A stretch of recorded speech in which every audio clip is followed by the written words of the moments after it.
এগৰাকী ছাত্ৰই শ্ৰেণীকোঠাতে চুৰি মাৰি নৃশংসভাৱে হত্যা কৰিলে শিক্ষকক। হয় প্ৰিয় দৰ্শক, আজি প্ৰায় ৩-৪ দিন ধৰি শিৱসাগৰ জিলাৰ ছাই বিকাশ একাডেমীৰ এই ভয় লগা ঘটনাটোৱে জোকাৰি গৈছে সমগ্ৰ অসমক। উদ্বিগ্ন হৈ আছে সমগ্ৰ অসমবাসী। এয়া বাৰু কিহৰ লক্ষণ? আজি কিছুদিন আগতে ভৱিষ্যমালিকা নামৰ এখন কিতাপৰ কেইটামান ভৱিষ্যতবাণী পঢ়িবলৈ পাইছিলোঁ আৰু মই মোৰ চেনেলৰ যোগেদি প্ৰকাশো কৰিছোঁ। তাত লিখা আছিল, গুৰুসকল অপমানিত হ'ব, জ্যেষ্ঠসকলক কোনেও গুৰুত্ব নিদিব। তেন্তে এয়া কি তাৰেই উদাহৰণ নেকি? সেই কিতাপখনত লিখা ভৱিষ্যতবাণীবোৰ ফলিয়াবলৈ ধৰিছে নেকি? যদি এয়াই হ'বলৈ গৈ আছে বা ঘটি আছে, তেন্তে আজি আমাৰ শিক্ষকসকল বা আমাৰ গুৰুসকল কিমান সুৰক্ষিত? ছাত্ৰজনে কিয় এনে কৰিলে? তেওঁ কি মানসিক ভাৰসাম্য হেৰুৱাই পেলাইছে নেকি? নে শীতল মস্তিষ্কৰে এটা সম্পূৰ্ণ বিচাৰ বিবেচনাৰে এনে জঘন্য ঘটনা এটা ৰূপ দিছিল? কি এক চিনেমা লগা ঘটনা!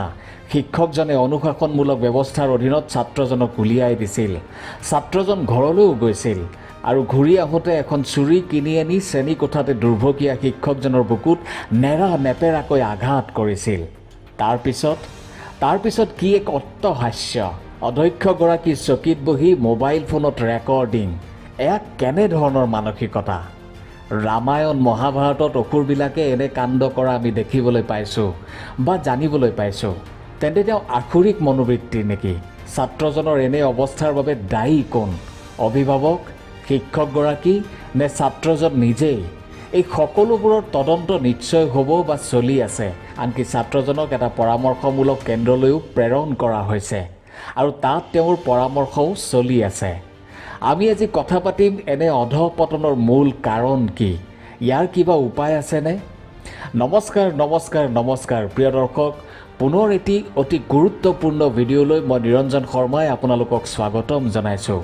আপোনালোকলৈ মোৰ এটি বিনম্ৰ অনুৰোধ, ভিডিঅ'টো আধৰুৱা নকৰিব, কাৰণ আজি আমি যিখিনি কথা পাতিম সেই কথাখিনি জানিলে আপুনি আপোনাৰ ল'ৰা ছোৱালীৰ ব্যৱহাৰ নিৰীক্ষণ কৰিব পাৰিব আৰু যদি তেনে কোনো লক্ষণ আপুনি দেখে তেন্তে আপুনি নিশ্চয় শুধৰাব পাৰিব।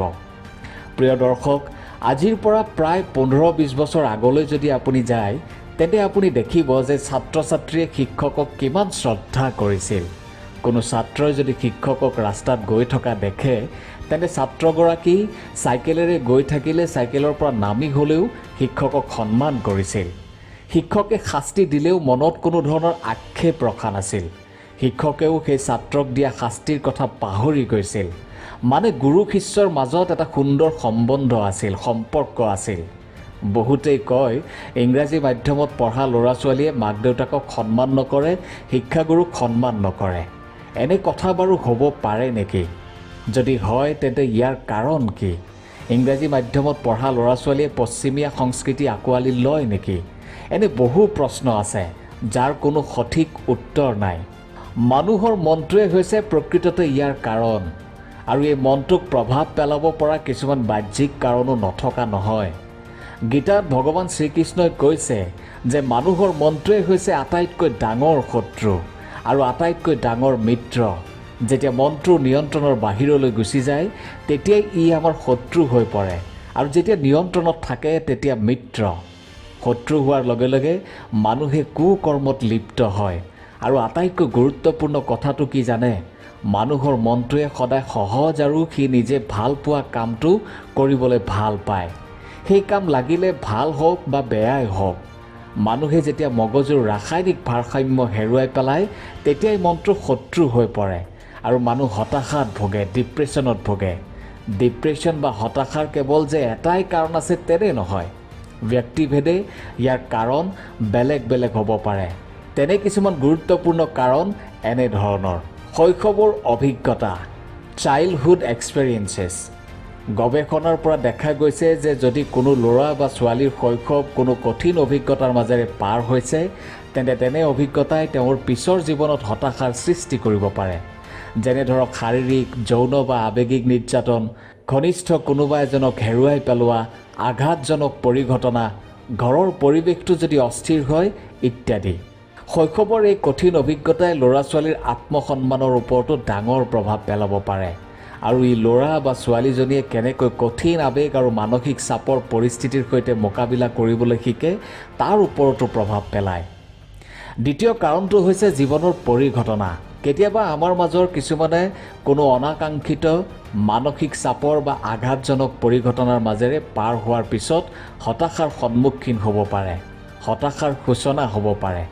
উদাহৰণস্বৰূপে কোনোবাই যদি চাকৰি হেৰুৱাইছে বা টকা পইচাৰ সমস্যাৰ সন্মুখীন হৈছে, কাৰোবাৰ সম্পৰ্কৰ লগত সমস্যা হৈছে, কোনো এটা কাৰণত ঘৰ সলনি কৰিবলগীয়া হৈছে, বিবাহ বিচ্ছেদ হৈছে, শাৰীৰিক বা যৌন নিৰ্যাতন চলোৱা হৈছে, বৰ্ণবাদৰ সন্মুখীন হৈছে, কোনোবাই গুণ্ডাগিৰি কৰিছে, তেনে ক্ষেত্ৰতো ব্যক্তি হতাশাত ভুগিব পাৰে।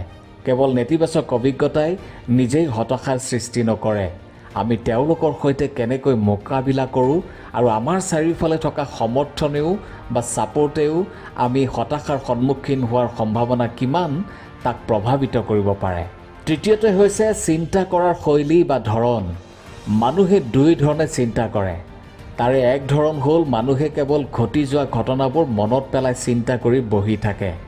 আনটো হৈছে সেই ঘটি যোৱা ঘটনাবোৰৰ পৰা কোনটো ভাল কোনটো বেয়া তাক বিশ্লেষণ কৰা। কিন্তু মানুহে কেৱল ঘটনাবোৰ চিন্তা কৰিহে বহি থাকে, যাৰ বাবে হতাশা বা ডিপ্ৰেশ্যনত ভোগে। অন্যান্য মানসিক স্বাস্থ্যজনিত সমস্যা। যদি কোনোবাই আন মানসিক স্বাস্থ্যজনিত সমস্যাৰ সন্মুখীন হয়, তেন্তে হতাশা হোৱাটো সাধাৰণ কথা। যেনে উদ্বেগ, খাদ্যাভ্যাসৰ সমস্যা। আপুনি ভাল খাদ্য খোৱাৰ অভ্যাস কৰিব বিচাৰিছে, কিন্তু আপুনি পৰা নাই, যাৰ বাবে আপুনি দুখত থাকে। এনেবোৰ কাৰণতো ডিপ্ৰেশ্যন আহিব পাৰে। পঞ্চমতে শাৰীৰিক স্বাস্থ্যজনিত সমস্যা। শাৰীৰিক স্বাস্থ্যৰ অৱস্থা বেয়া হ'লে আপোনাৰ হতাশাৰ সম্ভাৱনা বৃদ্ধি পাব পাৰে। কেতিয়াবা কিছুমান স্বাস্থ্যজনিত সমস্যা সমাধান কৰাটো নিজৰ পক্ষে অসম্ভৱ লাগিলে আপোনাৰ মগজুত ইয়াৰ প্ৰভাৱ পৰিব পাৰে। যেনে আপোনাৰ যদি কোনো দীৰ্ঘদিনীয়া বা দীৰ্ঘম্যাদী শাৰীৰিক স্বাস্থ্যজনিত সমস্যা আছে, সংকটজনক ৰোগত আক্ৰান্ত হৈছে, কোনো হৰম'নৰ পৰিৱৰ্তন ঘটিছে, স্নায়ৱিক দুৰ্বলতা, টোপনিৰ সমস্যা, এনেবোৰ কাৰণেও আপোনাক ডিপ্ৰেশ্যন বা হতাশা বৃদ্ধি হোৱাত সহায় কৰিব পাৰে। ষষ্ঠটো হৈছে পাৰিবাৰিক ইতিহাস। আপোনাৰ পৰিয়ালতো যদি ডিপ্ৰেশ্যনত ভোগা কোনো ব্যক্তি আছে বা আছিল, তেনেহ'লে তেনে ক্ষেত্ৰতো কেতিয়াবা হতাশা বা ডিপ্ৰেশ্যনত ভোগা দেখা যায়। এইটো এটা বংশানুক্ৰমিক বুলিও ক'ব পৰা যায়। সপ্তমটো হৈছে ঔষধ বা মেডিচিন। আপোনাৰ যদি কোনো দীঘলীয়া বেমাৰৰ চিকিৎসা চলি আছে আৰু আপুনি বিভিন্ন ধৰণৰ ঔষধ সেৱন কৰি আছে, এই ঔষধ বা মেডিচিনৰ ছাইড এফেক্ট বা পাৰ্শ্বক্ৰিয়ায়ো আপোনাৰ হতাশা বৃদ্ধিত সহায় কৰিব পাৰে। অষ্টমটো হৈছে বিনোদনমূলক ড্ৰাগছ আৰু মদ। মদ আৰু বিনোদনমূলক ঔষধ বা ড্ৰাগছ দুয়োটাই হতাশাত অৰিহণা যোগাব পাৰে। কাৰণ এবাৰ ইয়াৰ ব্যৱহাৰৰ আসক্ত হ'লে মানুহ হতাশাত পৰাটো নিশ্চিত। সাধাৰণতে যুৱক যুৱতীসকলৰ মাজত এই আসক্তি বেছি পোৱা গৈছে। নৱমটো হৈছে টোপনিৰ সমস্যা আৰু খাদ্য। এই দুটা অতি গুৰুত্বপূৰ্ণ কাৰণ। আপুনি নিজৰ ক্ষেত্ৰতে লক্ষ্য কৰিব যে কেতিয়াবা যদি আপোনাৰ টোপনি কম হৈছে, তেন্তে সেইদিনা আপুনি অলপ খিংখিঙীয়া হৈ পৰিব। মানুহক শাৰীৰিক আৰু মানসিকভাৱে স্বাস্থ্যৱান হ'বলৈ টোপনি অতি গুৰুত্বপূৰ্ণ। সদায় যেতিয়া টোপনি কম হয়, তেতিয়া ই মানসিক ৰোগলৈ পৰিণত হয়। টোপনিৰ লগতে আমাৰ খাদ্যৰ ওতঃপ্ৰোত সম্বন্ধ আছে। আপুনি যদি ৰাতি ভাল খাদ্য খায়, তেন্তে আপোনাৰ টোপনি ভাল হ'ব। খোৱা বোৱাৰ অভ্যাস মানুহৰ জীৱনত হতাশাৰ এক গুৰুত্বপূৰ্ণ কাৰণ। দশম অৰ্থাৎ শেষৰটো অতি গুৰুত্বপূৰ্ণ কাৰণ হৈছে ফোন এডিকশ্যন বা ফোন আসক্তি। আপুনি যদি ভালকৈ লক্ষ্য কৰে, ৰাস্তাই ঘাটে, আলি পদূলিয়ে, অনুষ্ঠান প্ৰতিষ্ঠান সকলোতে মানুহৰ হাতত এটা মোবাইল ফোন। হাতত থকালৈকে ঠিকেই আছে, কিন্তু যেতিয়া আপুনি এই ফোনটো নহ'লে এক ছেকেণ্ড সময়ো থাকিব নোৱাৰে, তেতিয়া পিছৰ সময়ত হতাশা বা ডিপ্ৰেশ্যনত ভুগিব যে খাটাং। আমি সকলোৱে জানো যে মোবাইল ফোনটো অতি প্ৰয়োজনীয়, কিন্তু ডাঙৰ কথাটো হ'ল যে ইয়াৰ ব্যৱহাৰ। আপুনি ইয়াক কিদৰে আৰু কি কামত ব্যৱহাৰ কৰিছে। আজিকালি যুৱক যুৱতীসকলে মোবাইল ফোনটো ব্যৱহাৰ কৰে কেৱল ছ'চিয়েল মিডিয়াৰ বাবে। আপুনি যদি ভালকৈ চায়, তেন্তে গম পাব যে ল'ৰা ছোৱালীয়ে দিনটো 24 ঘণ্টাৰ ভিতৰত প্ৰায় 18 ঘণ্টামানেই ফোনটোৰ লগত জড়িত হৈ থাকে। পিছলৈ খিংখিঙীয়া হৈ পৰে, স্বভাৱৰ পৰিৱৰ্তন হয় আৰু এটা সময়ত হতাশাত ভোগে, ডিপ্ৰেশ্যনত ভোগে, শেষত নকৰিবলগীয়া কিছুমান কাম কৰে। প্ৰিয় দৰ্শক, এয়া আছিল হতাশা বা ডিপ্ৰেশ্যনৰ কেইটামান কাৰণ। এতিয়া আপোনাৰ সন্তান বা অন্য কোনো যুৱক যুৱতীৰ গাত যদি এনে লক্ষণ দেখা দিয়ে তেতিয়া আপুনি কি কৰিব? এনে লক্ষণ দেখিলে আপুনি কেতিয়াও ৰৈ নাথাকিব, কোনো বিজ্ঞ লোকৰ লগত পৰামৰ্শ নিশ্চয় কৰিব। হতাশাত ভোগা ব্যক্তিগৰাকীক কেতিয়াও অকলে নেৰিব।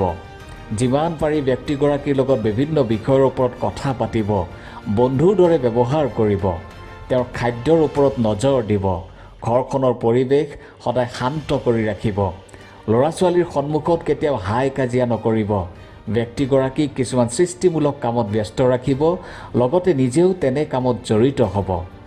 আমাৰ ককা আইতাহঁতে কোৱা কিছুমান নীতি নিয়ম মানিবলৈ চেষ্টা কৰিব। ঘৰখনৰ সংস্কাৰ আৰু চাৰিওফালৰ পৰিৱেশ অতি গুৰুত্বপূৰ্ণ। কাকো কেতিয়াও হেয় প্ৰতিপন্ন নকৰিব বা কৰিবলৈ চেষ্টা নকৰিব। কাৰোবাৰ অন্তৰত আঘাত লগা কথা কেতিয়াও নক'ব। মোবাইলৰ আসক্তি দূৰ কৰিবলৈ পঢ়া শুনাৰ লগতে কিছুমান অন্য কামতো যেনে সংগীত, খেল ধেমালি আদিত ব্যক্তিগৰাকীক ব্যস্ত কৰাব বা ল'ৰা ছোৱালীক ব্যস্ত কৰি ৰাখিব। ল'ৰা ছোৱালীক বা সন্তানক কেতিয়াও আনৰ লগত তুলনা নকৰিব যে নগেনৰ ল'ৰাজন পঢ়াত ইমান ভাল, তইনো কি কৰিছ? কেৱল পঢ়া পাতিৰ ক্ষেত্ৰতেই নহয়, যিকোনো ক্ষেত্ৰতেই তেনে তুলনাই আপোনাৰ সন্তানক জেদী কৰি তুলিব। সন্তানৰ আগত আৰু সন্তানক সদায় ইতিবাচক কথা ক'ব, পজিটিভ কথা ক'ব। মুঠতে সন্তানৰ লগত সদায় এটা বন্ধুত্বসুলভ সম্পৰ্ক গঢ়ি তুলিব। এইখিনিতে পণ্ডিত চাণক্যই কোৱা কথা এষাৰ মনত পৰিছে, সন্তানৰ লগত সন্তানৰ বয়স অনুযায়ীহে ব্যৱহাৰ কৰিব লাগে। চাণক্যই কৈছে যে শিশুৰ বয়স 5 বছৰ হ'লে কিবা ভুল কৰিলে বকাবকি কৰা উচিত বা সাধাৰণভাৱে খং কৰা উচিত, কাৰণ এই বয়সতে তেওঁলোকে কথাবোৰ বুজিবলৈ আৰম্ভ কৰে। সেয়েহে প্ৰয়োজনত শিশুক আদৰ সাদৰ কৰাৰ লগতে বকাবকি বা খং কৰিব লাগে। যেতিয়া শিশুটিৰ বয়স 10ৰ পৰা 15 বছৰ হ'ব তেতিয়া তেওঁৰ লগত কঠোৰ হোৱা উচিত, কাৰণ এই সময়ছোৱাত শিশুটি জেদী হৈ পৰে। তাৰ লগত অলপ কঠোৰ হোৱাটো প্ৰয়োজনীয়। যদি শিশুৱে কিবা ভুল কৰিবলৈ জোৰ দিয়ে তেন্তে তেওঁক কঠোৰ শাস্তি দিয়া উচিত। কিন্তু মনত ৰাখিব লাগে যাতে পিতৃ মাতৃয়ে সন্তানৰ লগত ব্যৱহাৰ কৰোঁতে কোনো বেয়া ভাষাৰ ব্যৱহাৰ নকৰে। আৰু যেতিয়া শিশুটিৰ বয়স 16 বছৰ হ'ব তেতিয়া তেওঁক মাৰপিট আৰু বকাবকি কৰাৰ পৰিৱৰ্তে বন্ধুৰ দৰে ব্যৱহাৰ কৰা উচিত, কাৰণ এইখিনি সময় বৰ সূক্ষ্ম। এই বয়সত পিতৃ মাতৃয়ে শিশুটিক তেওঁৰ ভুলৰ বিষয়ে বুজাই দিব লাগে আৰু তেওঁক উপলব্ধি কৰাব লাগে। গতিকে প্ৰিয় দৰ্শক, আপুনি কি ভাবে? আপোনাৰ মতামত নিশ্চয় জনাব। শেষত এয়াই কওঁ যে অপৰাধ সদায় অপৰাধেই, সেয়া লাগিলে 15-16 বছৰীয়া ব্যক্তিয়ে কৰক বা তাতকৈ ডাঙৰ কোনোবাই কৰক। তেওঁলোক শাস্তিৰ যোগ্য, কাৰণ তেনে ব্যক্তি সমাজৰ বাবে বিষাক্ত।